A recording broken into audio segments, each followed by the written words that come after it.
Carta del apóstol San Pablo a los Filipenses, capítulo 1, verso 29, dice así: la bendita, gloriosa, poderosa y maravillosa palabra de Dios. ¿Y cuántos dicen amén? Porque a vosotros os es concedido a causa de Cristo no solo que creáis en Él, sino que también padezcáis por Él, teniendo el mismo conflicto que habéis visto en mí y ahora oís que hay en mí. Padre amado y bendito Dios, te damos gracias por poder estar aquí reunido con mis amados hermanos en tu presencia. Nos hemos acercado por este camino nuevo y vivo que nuestro Señor Jesucristo nos abrió. Calle delante de ti toda la tierra y te ruego por todos mis amados hermanos que están acá o conectados en el canal con expectativa de tu palabra, que a ninguno le falte la fe. Te lo ruego en el nombre de nuestro Señor Jesucristo y sea desatada toda tu bendición sobre tu pueblo, mi Dios. Amén. Y amén. Y damos un aplauso fuerte al Señor.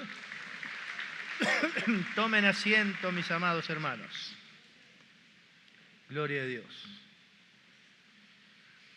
Y bueno, de alguna manera es la pregunta del millón. La pregunta del millón, ¿por qué le pasan cosas malas a la gente buena? La pregunta del millón. ¿Por qué le pasan cosas malas a la gente buena? Porque que el malo sufre, bueno, sufre porque es malo y por su maldad. Pero que la persona buena sufra, ¿no es cierto?, no es fácil de entender. Por eso que decía la pregunta del millón, pero ¿cómo puede ser una persona buena? Primero tenemos que entender cuál es el concepto de bueno. Porque los seres humanos le llamamos, como seres humanos, bueno a alguien.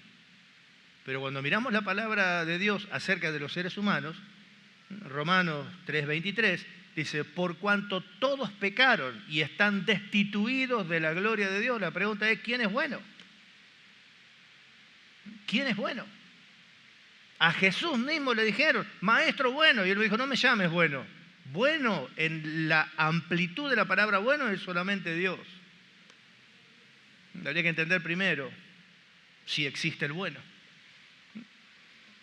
Como dice, hablando de las personas que habitan sobre la faz de la tierra, mira, Dios, no hay justo, ni aún uno. No hay quien entienda, dice. Sin embargo, nosotros por ahí podemos llamar buenas personas a aquel, justo al otro, no sabe que buena persona no se merece lo que le pasó, pero primero tenemos que partir de ahí. ¿Quién es bueno? En lo que a Dios respecta, ¿quién es bueno? Si todos pecaron y están destituidos de la gloria de Dios, ¿a quién podemos llamar bueno? ¿Y eso por qué es? Y porque el ser humano está infectado por las consecuencias del pecado. Todo ser humano, no por los pecados que cometió él, sino por los pecados que cometió Adán. Eso también hay que entenderlo, porque hay personas que te dicen, yo me tengo ¿qué me tengo que arrepentir? Cuando en realidad la palabra de Dios dice, Adán pecó, sí, todos pecaron y están destituidos de la gloria de Dios. Importante entenderlo. Dios no separa a los pecadores por grado de pecaminosidad, porque hay más pecadores y menos pecadores, porque yo no hice lo que hizo él, y él y yo tampoco hicimos lo que hizo aquel otro, y los tres juntos no hicimos lo que hizo el otro. Pero Dios no los separa por grado de pecaminosidad. Dios encerró a todo el mundo bajo pecado, los separa para justificar y salvar al que cree en él. No importa que sea el más malo, el menos pecador o el más bueno.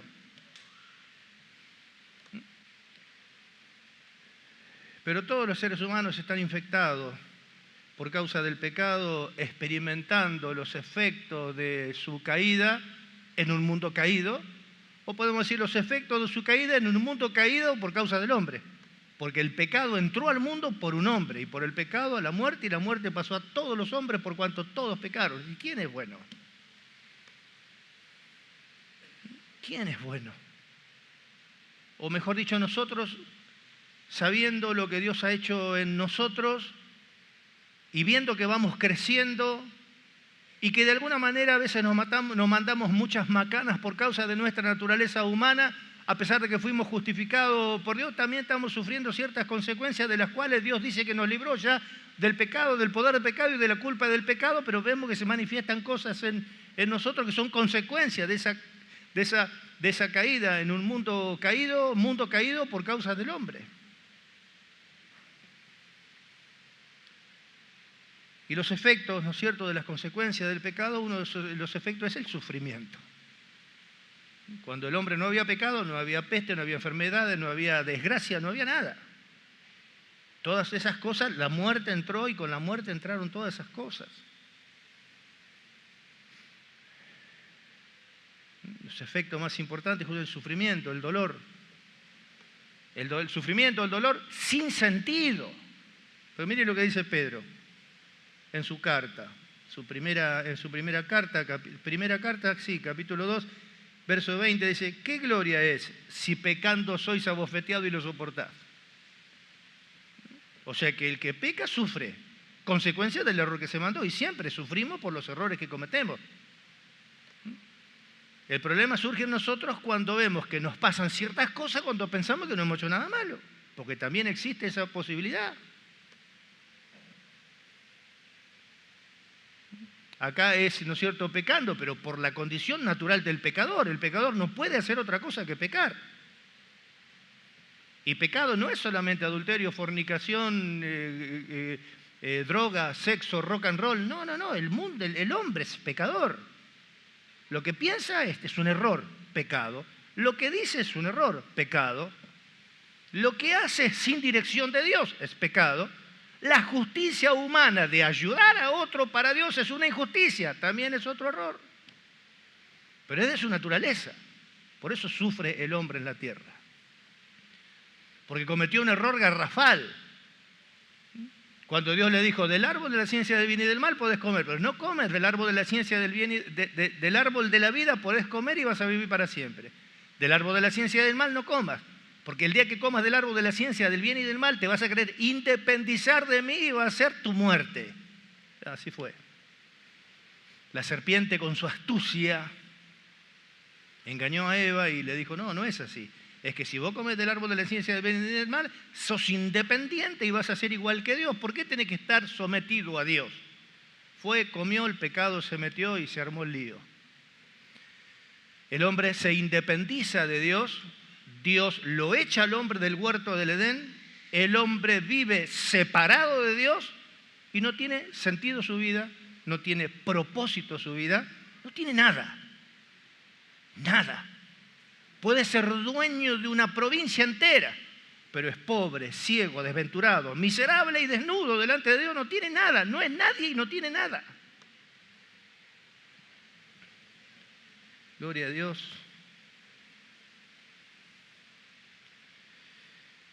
Por eso decíamos, una cosa es el sufrimiento en un incrédulo y otra cosa es el sufrimiento en un creyente. El sufrimiento en un incrédulo, bueno, si le queremos encontrar el lado bueno, puede ser que como a nosotros, el sufrimiento en nuestra casa, de la enfermedad de mi hermano, que ¿cómo puede ser? Yo estaba trabajando, mi papá se dedicó la vida entera a trabajar, mi viejo no hacía otra cosa que trabajar, y ¿cómo puede ser que pasó una cosa así? Pero bueno, ese sufrimiento nos llevó a Dios. Si no, el sufrimiento del pecador no tiene sentido. Pero el sufrimiento en el cristiano es diferente. Si bien el sufrimiento en el incrédulo lo puede llevar a Dios, el sufrimiento en un cristiano lo perfecciona. Lo lleva a la imagen de Cristo. Pero lógico, es normal frente al sufrimiento responder así. ¿Pero y por qué? ¿Dónde está Dios? Poniendo en duda su bondad, su misericordia y por sobre todo su capacidad, porque es común escuchar decir: no pudo haber hecho algo. Hay palabras que los seres humanos dicen que dicen mucho más de lo que dicen. Y nosotros como cristianos tenemos que aprender a descifrar qué hay detrás de lo que se dice. ¿Será Dios capaz? ¿No pudo haber hecho algo? Está dudando de su amor, de su poder, de su capacidad, de su soberanía, de su misericordia.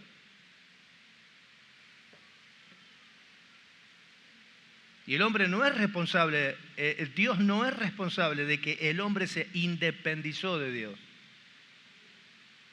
La dependencia de Dios es la libertad más grande que el hombre podía conocer, pero lo podemos explicar sencillo como lo hacemos siempre. Me voy a comprar una lámpara. ¿Para qué querés la lámpara, Pablo? Para que alumbre. ¿A dónde la vas a poner? Y no la voy a poner abajo de la cama, la pongo arriba del techo y para que alumbre. ¿Y qué pasa si vos prendís la lámpara no alumbra? Y le corto el cable, le meto una patada y la tiro afuera, porque no sirve para cumplir el propósito por el cual yo lo compré. Ahora, Dios al hombre, escuche, Dios al hombre lo creó, lo formó, lo hizo y lo estableció en el huerto del Edén con un propósito, para que luego el hombre le diga, ahora mi vida es mía, a mí nadie me dice lo que yo tengo que hacer. El día que hagas eso morirás. Y así fue. Así fue. Un filósofo dijo, ¿Dios quiere quitar el sufrimiento y no es capaz? ¿O es capaz y no quiere? ¿O no quiere ni es capaz? Hasta ahí llega la filosofía. Hasta ahí llega la expresión máxima de la sabiduría humana. Los filósofos, grandes filósofos de Grecia, miren lo que dice. ¿Cómo es el asunto? ¿Dios quiere quitar el sufrimiento y no es capaz? ¿O es capaz y no quiere? ¿O ni quiere ni es capaz? Está diciendo que no le importa, que no sé dónde está, que está durmiendo, ¿cuántas cosas? Ahora, vamos a nosotros. Porque cómo toma, cómo responde, cómo actúa un cristiano frente al sufrimiento. Primero, sabe que es normal sufrir por hacer algo que no tengo que hacer. Eso es sufrimiento sin sentido. Si pecando sufrimos, bueno, ¿qué querés? No te puede ir bien. Aparte, Dios no va a dejar que pecando te vaya bien, porque no quiere tu mal, quiere tu bien. Y si quiere tu bien, tiene que hacer algo para que te avive, te des cuenta y vuelva tu corazón a Dios y dejes de sufrir en este sentido. Pero ahora dejemos a las personas, vamos al cristiano. ¿Cómo toma? ¿Cómo lo mira? ¿Cómo responde el cristiano frente al sufrimiento? Bueno, primero sabe que si se manda una macana va a sufrir. Lo que cuesta entender es cuando sufrimos, a mí también me pasó, y fue uno de los momentos que más sufrí, cuando sufrimos, cuando consideramos que no hemos hecho nada malo. Que el malvado sufra es el pago de su maldad. Pero el que está peleando por agradar a Dios, que considera que está haciendo las cosas bien, es difícil entender por qué tiene que sufrir, por qué le pasan las cosas que le pasan. El otro día estuvimos viendo cómo nos justificamos delante de una persona que nos lastimó, que nos ofendió y que dice que no somos nada, que no tenemos nada y que no servimos para nada. ¿Cómo nos justificamos delante de una persona que hace así? Lo vimos en la carta a los romanos. Si tu enemigo tuviera hambre, dale de comer. Tuviera sed, dale de beber. O sea, mostrando amor. Porque haciendo esto, vas a mostrar que sos poseedor del amor, poseedor de la verdad, poseedor de las cosas que ellos dicen que vos no tenés. Entonces queda en evidencia, ascuas de fuego amontonan sobre su cabeza, significa que ellos se llenan de vergüenza porque se dan cuenta que te están pagando bien por mal y eso los puede conducir a ellos a volverse a Dios. Pero ¿cómo justificar a Dios cuando nos pasa algo malo y consideramos que no hicimos nada malo? Como le pasó a Job. Job es el ejemplo bíblico para aprender. No es Jesús, es Job, como nosotros, pero el ejemplo de un hombre que está en la Biblia que sufrió algo que no sé cómo haríamos nosotros si hubiésemos pasado por el lugar de él. Pierde su salud, en un accidente pierde sus hijos, pierde su ganado, pierde su dinero y se llena de una peste maliciosa de la coronilla a la planta de los pies.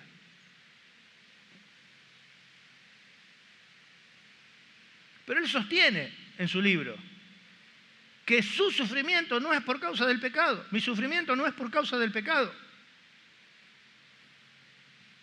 Es más, en el desarrollo de la conversación, él defiende su integridad. Dice, péseme Dios en balanza, a ver que me pese, a ver, ¿por qué yo me merezco esto? Esa es la parte difícil de entender. Por eso decíamos, ¿cómo hacemos para entender cuando le pasan cosas malas a la gente buena? Bueno, explicamos algunas cosas, pero es la introducción a lo que le sucede al cristiano. Él sostiene que su sufrimiento ni tampoco es por ningún pecado oculto, como le decían sus amigos. Inclusive Job bendice a Dios, pero hay algo que él no entendía. Lo miraba a Dios como su enemigo. Miraba como que estaba cuestionando la justicia de Dios, porque se me tomó por su enemigo, me abofetea, me saca las patadas, me lleva, me trae, yo no hice nada, yo me porto bien, no tengo ningún pecado oculto, defiendo mi integridad, péseme Dios en balanza. Bendito sea Dios, Dios quitó, Dios dio, sea el nombre de Dios bendito. Pero el problema estaba en qué? Estaba en que estaba cuestionando la justicia de Dios, porque esto que me está sucediendo a mí, esto no está bien. Entonces, ¿qué pasa cuando yo me pregunto como cristiano? Lo que me está sucediendo a mí es injusto, y no está mal que te lo preguntes cuando en realidad te lo preguntas porque querés conocer a Dios, querés entender a Dios, sus designios, sus planes. Y no está mal la pregunta. Porque también mucho depende de la forma y la intención con la que nosotros decimos las cosas. No es que estamos hablando mal, no, es que nos estamos preguntando porque queremos conocer a Dios, queremos conocer sus pensamientos, porque los pensamientos de Dios no son los pensamientos de los hombres. La forma de proceder de Dios no es la forma que nosotros estamos acostumbrados a proceder. Hace muchas cosas raras, difíciles de entender. Es Dios, no es fácil de entender. Pero un cristiano tiene esa posibilidad. No se alaba el rico en su riqueza, ni el sabio en su sabiduría. Alábese en esto el que se hubiere de alabar, en entenderme y conocerme quién soy yo y por qué hago lo que hago.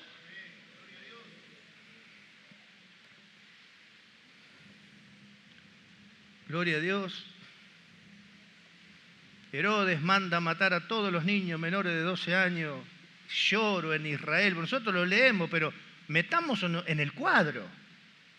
Dios saca a Jesús, lo mete en Egipto. Herodes manda matar a todos los niños menores de 12 años. Bueno, imaginémonos esto, arrancándole los hijos menores de 12 años a todas las familias hebreas. Cuando la Biblia dice gran llanto y gran lloro es porque fue una cosa descomunal. Sin embargo, dice, Israel no quiso ser consolada. O sea, no había consuelo de Dios. Entonces, no hay manera de entender, no hay manera de conocer a Dios si no estoy dispuesto a aceptar ninguna especie de consuelo de Dios porque tengo un concepto formado y que digo que es de malo. No es lo que dice que es. Pero hay quienes cuando sufren, y me refiero a un cristiano,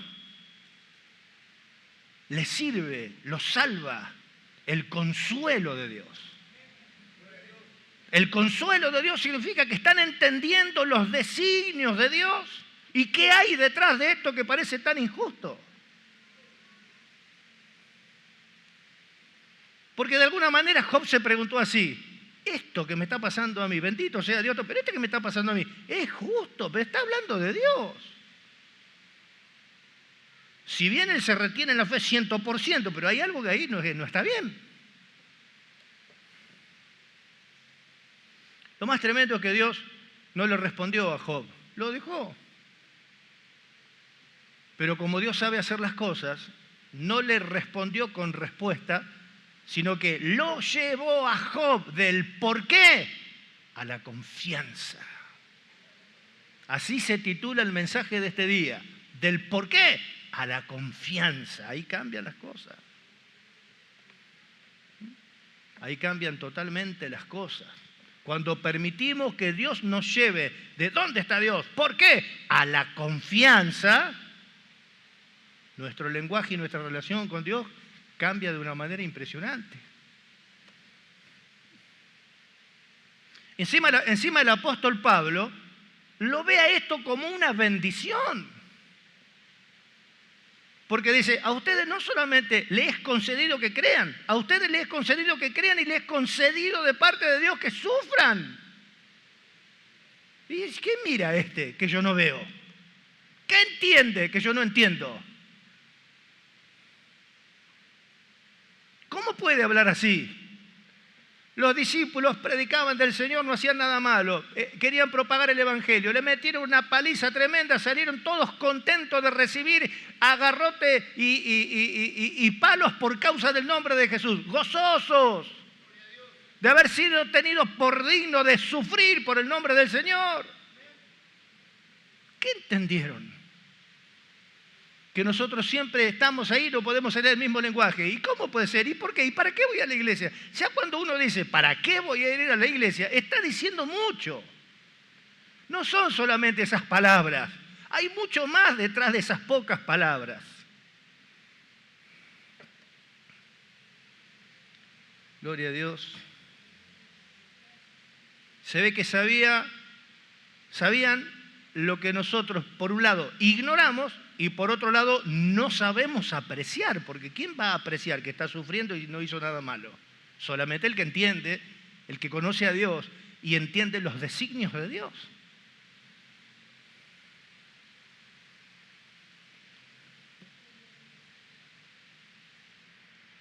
El sufrimiento no es un castigo personal para el hombre que milita en la fe. Que uno lo ve así es problema de uno que no entiende y le falta crecer. Pero el sufrimiento no es un castigo personal a la persona que se mueve en la fe. Es una experiencia que impulsa a un servicio mucho más glorioso. A vosotros es concedido, no solamente que crean en Él, sino que sufran por Él, como ustedes ven que me está sucediendo a mí también, y a todos los que son miembros de la familia de la fe, aleluya. Y el que no entiende se queda y dice, ¿y esto en qué lenguaje hablan? ¿Quién entiende lo que dijo? Me gozo en lo que padezco, me gozo en lo que padezco, ¿te gozo o sufre? ¿Y cómo es la cosa?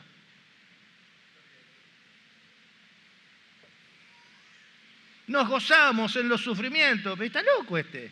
Sabiendo, dice. Sabiendo. Por eso que a veces por ahí hay cosas que no sabemos, que ignoramos. Y porque no sabemos e ignoramos, no apreciamos. Pero el sufrimiento, como decíamos recién, es una experiencia en el cristiano que lo va a llevar a ofrecer a Dios un servicio glorioso. Mire. Segunda de Corintios, capítulo 1, verso 4, dice, hablando de Dios, ¿no? El cual nos consuela en todas nuestras tribulaciones, para que podamos también nosotros consolar a los que están en cualquier tribulación por medio de la consolación con la que nosotros somos consolados por Dios. Porque de la manera que abundan en nosotros las aflicciones de Cristo, así abunda también por el mismo Cristo nuestra consolación. Así que el que entiende recibe consolación de Dios. Escuche, consolación de Dios, no consolación humana. Que yo te digo, bueno, anda, va a andar todo bien. Abrí tu negocio, que va a andar todo bien. No, esto es consuelo de Dios. Es algo sobrenatural que sentís adentro de tus entrañas. Entonces, cuando uno se hace esa pregunta, pero con el objeto de conocer a Dios y entender sus designios, ahí las cosas cambian, porque uno no está hablando mal, por el contrario, quiere entender. Entonces, cuando entiende, recibe consolación de Dios. Ahora bien, recibió consolación de Dios, tiene algo sobrenatural adentro, y esa consolación de Dios sobrenatural que opera adentro, esa misma consolación le sirve para consolar a otro que esté en una situación semejante. ¿Qué te pasó? No sabés. Contame. Sí, bueno, vení, sentate que te voy a explicar, porque a mí también me pasó. Y con esas mismas palabras con las que Dios te consoló, podés consolar a los que están pasando en una situación semejante. Pero cuando hablamos de cristianos, hablamos de personas que están firmes en la fe. No hablamos del cristiano que anda en la carne. El cristiano que anda en la carne sufre y sufre y sufre, sin ningún sentido, está estancado, no crece, no entiende y hasta puede perder todo propósito de Dios. Porque dice, si vivimos conforme a la carne, moriremos. Y estamos hablando del que camina en la fe, del cristiano, del justo, que sufre injusticia. ¿Por qué sufre la gente buena? ¿Por qué sufre el justo? Es una experiencia. No es un castigo personal para el que está viviendo en la fe. Es una experiencia personal que lo va a llevar a ofrecer a Dios un servicio muy profundo, porque hay que tener la capacidad de consolar a alguien cuando realmente está mal. Yo tengo consuelo de Dios, porque pasé por situaciones y Dios consoló mi corazón y mi sufrimiento. Y con ese consuelo voy a consolar a otro y lo consuelo. Queriendo otro hacer lo mismo, lo van a sacar a patada. Porque no tiene lo que necesita, lo sobrenatural que necesita para consolar un corazón. No lo tiene. Así que miramos este verso. A ustedes, amados, como nos dijera, amados hermanos, como Dios mismo hablándote te dice, Dios te ha concedido algo. Uy, ¿qué me ha concedido? Que creas en Él y que sufras por Él. Se nos cae la quijada, como los dibujitos animados, se nos cae la quijada, la lengua y se nos desenrosca. ¿Cómo? Me concediste algo y yo todo contento para escucharte, les concedí que crean en mí y que sufran por mí. Hay que entenderlo. Hay que entenderlo. Entonces, el creer no exime de sufrimiento, pero le da un propósito. A Job le pasó así. No lo eximió Dios a Job del sufrimiento, pero al sufrimiento le dio un propósito, porque después terminó diciendo lo que estamos hablando ahora. Yo hablaba lo que no entendía, cosa demasiado maravillosa para mí, me metí a hablar y no sabía. ¿Quién es el que oscurece el consejo con palabras sin sabiduría? El hombre. Mas yo hablaba lo que no entendía, cosa demasiado maravillosa para mí. Ahora entendí. Cuando entendió, ¿a dónde lo llevó Dios? A un propósito mayor. Y bendijo al doble el postrer estado de Job más que el primero.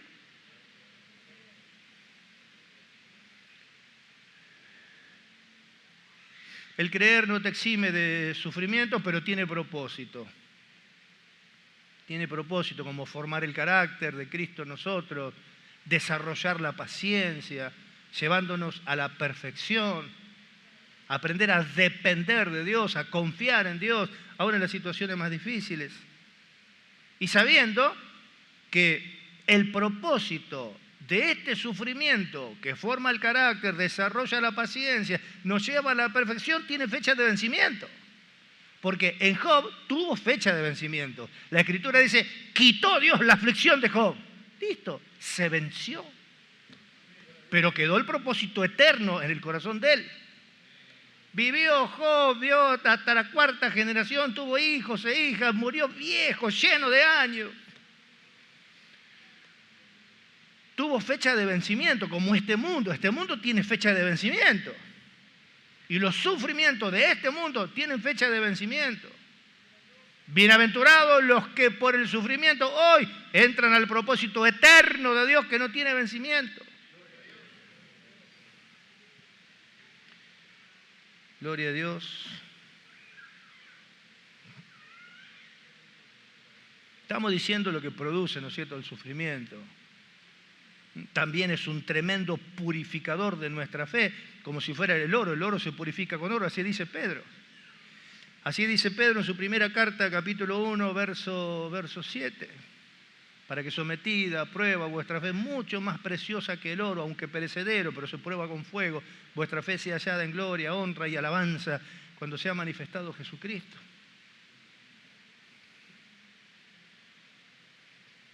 Gloria a Dios. ¿Cuántos pasajes? Romanos 8:28. A los que aman a Dios, todas las cosas le ayudan a bien. ¿Cuántos aman al Señor? ¿Cómo lo entendés?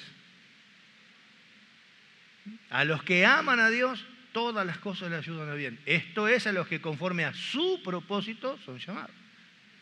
Por eso no nos acerquemos a Dios para cumplir nuestros propósitos. Acerquémonos a Dios para ver qué propósito tiene con nosotros. Porque hay gente que se acerca a Dios a exigirle a Dios que Dios le abra puertas en lo que ellos quieren hacer, pero no le preguntan qué Dios quiere hacer con ellos. A los que aman a Dios todas las cosas les ayudan a bien. A los que conforme al propósito de Dios son llamados.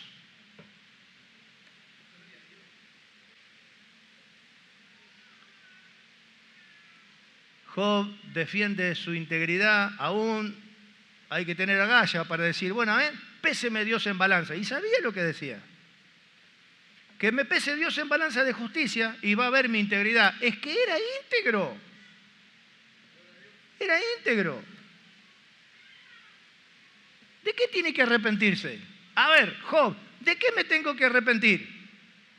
Me pesa Dios en balanza, va a ver mi integridad. ¿De qué tengo que arrepentirme? ¿Qué hice? Dios es poderoso, sea bendito, pero es injusto. Y muy justo no es. O sea, no justifica a Dios. Al contrario, lo mira a Dios como su enemigo. Considera que no es justo lo que le está pasando. Por eso decíamos, ¿cómo nos justificamos nosotros delante de aquel que nos dañó y nos ofendió? Amando. Que vean que somos poseedores de lo que ellos dicen que no tenemos. ¿Cómo justificamos a Dios cuando sufrimos peleando porque las cosas se hagan bien? Hay que entenderlo.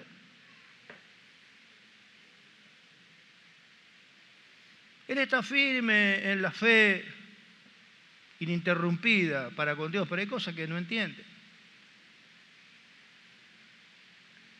Cuestiona la justicia de Dios. Cuestiona la justicia de Dios, no justifica a Dios. Pero, como decíamos recién, que es lo que toma el título de este mensaje, del porqué a la confianza. Dios lo lleva a Job, del porqué que estamos hablando ahora, lo lleva a la confianza.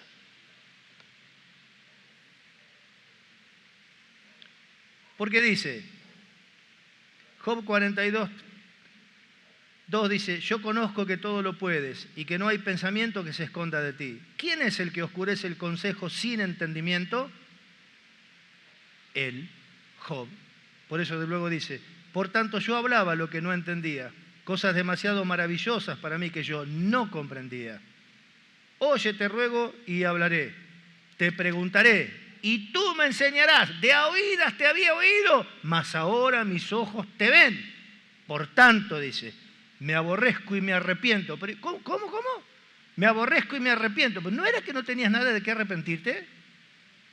Sí, ahora sí tengo de qué arrepentirme de no haber justificado a Dios en esto que estaba sucediendo. De oídas te había oído, pero ahora mi conocimiento se elevó. No es que te estoy diciendo, ahora mis ojos te ven, ahora veo tu mano, ahora entiendo.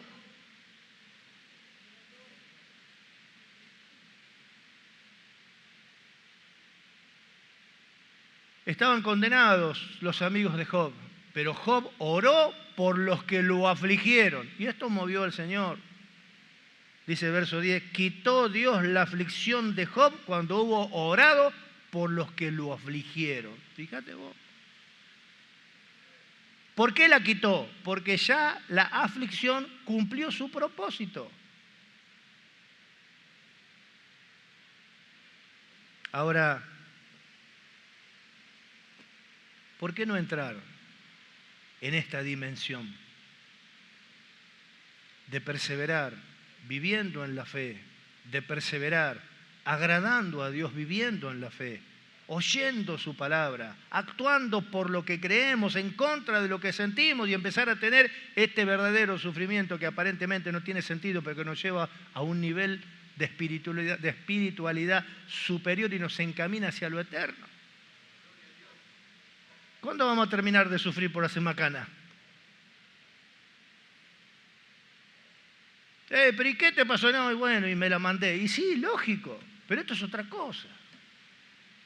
Mirá Job cómo habla con Dios. el valor que tiene. Péseme Dios en balanza, no tengo problema. Va a haber mi integridad, y era verdad. El problema es que no veía a Dios justo en sus actitudes. ¿Y cuántos cristianos de los que estamos acá muchas veces no vemos a Dios justo en las cosas que nos suceden? Más cuando si me estoy yendo a la iglesia, estoy peleándola, escucho la palabra, no escucho música mundana, escucho el mensaje, voy en el auto, me pongo el mensaje del pastor, lo estoy escuchando y me pasa esto. La próxima vez, al decir me pasa esto, no estamos justificando a Dios. Pero si uno entiende, piensa lo que va a decir y no dice lo que de principio piensa, sino que piensa en qué está pensando, porque está bien, la Biblia dice que primero lo terrenal y después lo espiritual. Perfecto, se manifestó lo terrenal, hablé de más, hice mal, está bien, pero que se manifieste también lo celestial. Pues no puede ser, no es normal que en nosotros solamente se manifieste la carne y lo espiritual no se va a manifestar nunca. ¿Y qué hay cuando sufrimos por la manifestación de lo espiritual?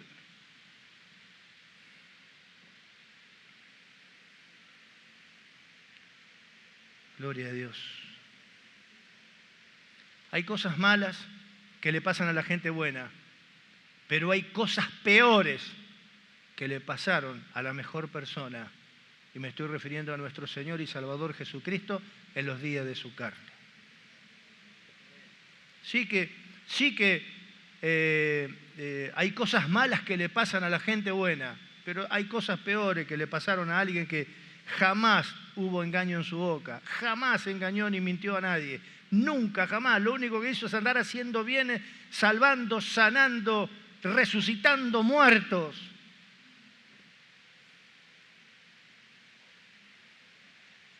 ¿Qué le vamos a decir a Él en nuestra oración?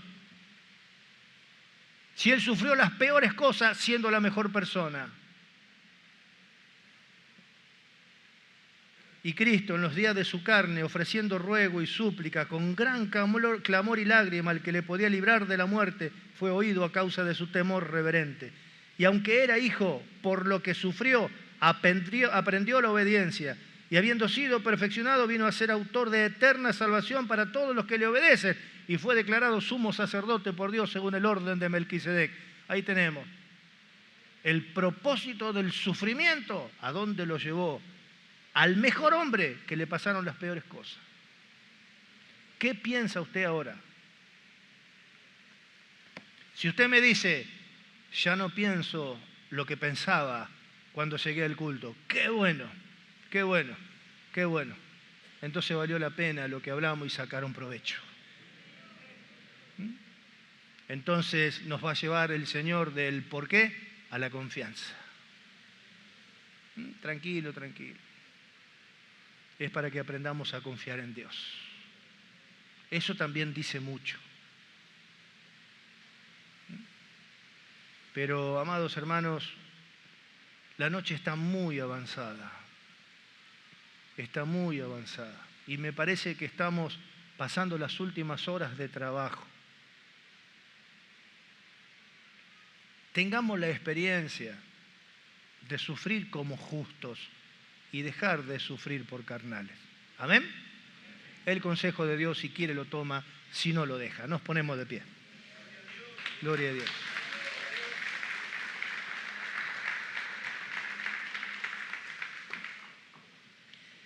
Padre amado y bendito Dios, te doy gracias por haberme concedido estar aquí con mis hermanos. No pensaba estar hoy, pero tú me trajiste para traer este mensaje que seguramente ha operado en el corazón de varios. Ha sido útil, provechoso para muchos de los que hoy vinieron y la están pasando mal. Si nuestra estadía aquí sirve para el provecho y el gozo de la fe de los hermanos, ¿qué decir, mi Dios? Gracias que nos trajiste. Gracias que estamos aquí. Porque de ti somos y para eso vivimos, para servirte y ser útil a los santos, mi Dios. Tu gracia sea superabundante en la vida de todos, mi Dios, sabiendo que todos recibieron la palabra con fe y todos sacarán provecho de lo que oyeron. En el nombre de Jesús. Amén y amén. ¿Cuánto entendieron? No vamos a seguir hablando, vamos a adorar al Señor.